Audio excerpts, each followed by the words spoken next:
Although I am very successful at final level, मेरे को पैसों की 1 रुपये की ज़रूरत नहीं है, जो भी मेरे को इंटर से आता है it is all for me, it is all bonus.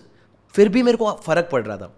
फिर मेरे को लगा कि यार ठीक है चल इंटर फाइनल, इंटर धीरे धीरे सेट हुआ और उतने में मेरे पास सवाल आया कि देखो फाइनल पढ़ाना है कि फाउंडेशन पढ़ाना है, because there were 2 most easy paths to take. One is foundation law, क्यों फाउंडेशन लॉ पढ़ेगा तो इंटर लॉ का बहुत बड़ा बेस बन जाएगा। दूसरा था इंटर ऑडिट, क्योंकि people are taking your classes for law group 1, you teach audit, people will naturally shift because they like you in group 1, so it's a good, if you talk about money, it's a good business, right? ना मेरे को foundation पढ़ाना था ना मेरे को audit पढ़ाना था। रीजन बीइंग फाउंडेशन में ऐसा था कि आई रियलाइज दैट मैं 6 महीने में तो पढ़ा दूंगा, सारा लॉ मेरे को याद हो जाएगा। उसके बाद मेरी growth, personal growth in terms of my knowledge, in terms of me reading something, growing, वो कहाँ रहेगा, क्योंकि अब मेरे को तो पेज बाई पेज याद हो जाएगा। तो उसके बाद क्या होगा 6 महीने के बाद? So I said no to foundation, कि मैं करूंगा तो कभी एक्स्ट्रा करूंगा, बट उसको मैं whole sole bread and butter नहीं बनाऊंगा। ऑडिट तो भाई मेरा फेवरेट सब्जेक्ट है, मतलब मैं ऑडिट देखूँ तो मैं रो सकता हूँ, मतलब ऑडिट की बुक रख दो मेरे आंसू निकल जाएंगे, इतनी ताकत है वो सब्जेक्ट में। मेरे को ऑडिट नहीं जमता, मतलब मेरे को ऐसा था कि लास्ट ऑप्शन होएगा तो सोचूंगा, वरना मैं नहीं सोचूंगा, तो मेरे को ऑडिट नहीं पढ़ाना था। पर मेरे को ये पता था मेरे को फाइनल लेवल पे जाना है, because I use to love talking to students who are at articleship doing something nice, they are giving inputs, you have a very healthy discussion, immature discussion नहीं होता था कहीं पे भी। तो मैंने बोला फाइनल पढ़ाना है।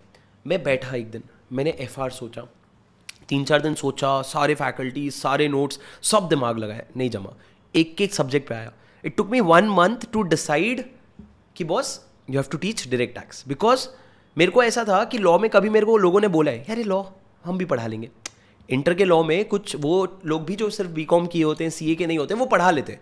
तो पीपल आर लाइक लॉ ठीक है, तेरे को भी पता है कि एक लॉ के टीचर की और एक कोई और टैक्स अकाउंट्स के टीचर में दोनों टीचर प्यारे हैं, पर टैक्स के टीचर को ऐसा लगता है यार डिफिकल्ट सब्जेक्ट पढ़ा रहे। तो I wanted to, because we are young, हमारे पास एनर्जी है, टाइम है, मैंने बोला I want to put my energy into that subject.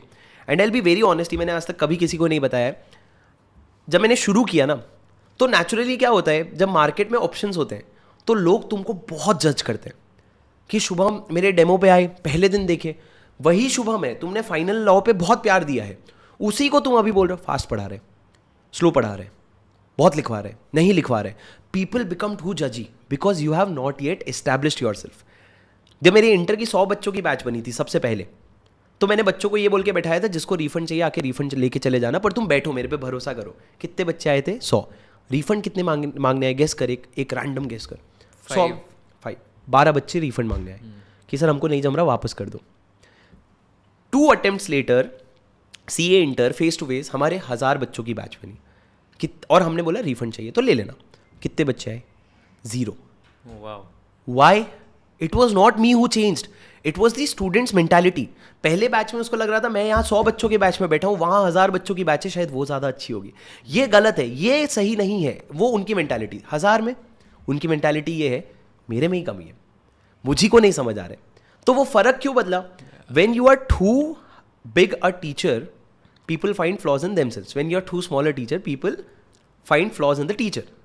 That's very well said, but let me ask you a question, follow-up question here. There's a chicken and egg problem here, right? कि starting में तो students ही नहीं होंगे, perception ऐसा ही होगा कि यार ये तो ज़्यादा लिखवाला है, ये कर रहा है, वो कर रहा है.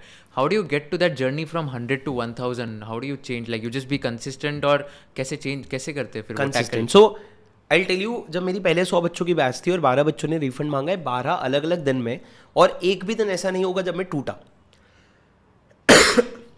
टूटा इन द सेंस मेरे को लगा यार सही में मैं गलत पढ़ाता हूँ क्या, मतलब सही में शायद मैं नहीं पढ़ाता हूँ, सही में शायद हम ऑनलाइन ही अच्छे थे, हम शायद फेस टू फेस डिजर्व ही नहीं करते.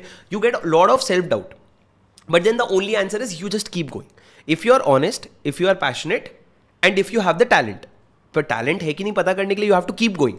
तो बैच तो ले ली, तो मैंने बोला भाई मेहनत तो अपन करेंगे, 100 तो 100 बच्चे से, पर अपन मेहनत तो करेंगे क्योंकि अपने को 100 बच्चे तो है ना, बच्चों को शुरू में 5 बच्चे भी नहीं मिलते. तो मैंने मेहनत करी और वो I tell you very honestly, वो 100 बच्चों ने लोगों को दरवाजे पे रोक रोक के मेरी क्लास में बैठाया, कहीं नहीं यहाँ, क्योंकि उनको पता था बंदा जेन्युइन है. तो वो 100 ने 500 किया, 500 ने 1000 किया 2 बैच में. So it happens that way. If your feedback is good you grow, but if your feedback, और सिमिलरली ऑपोजिट साइड में भी डाउनफॉल आया ना, because I think after a phase people में take their position for granted कि भाई मैं तो अब हो गया.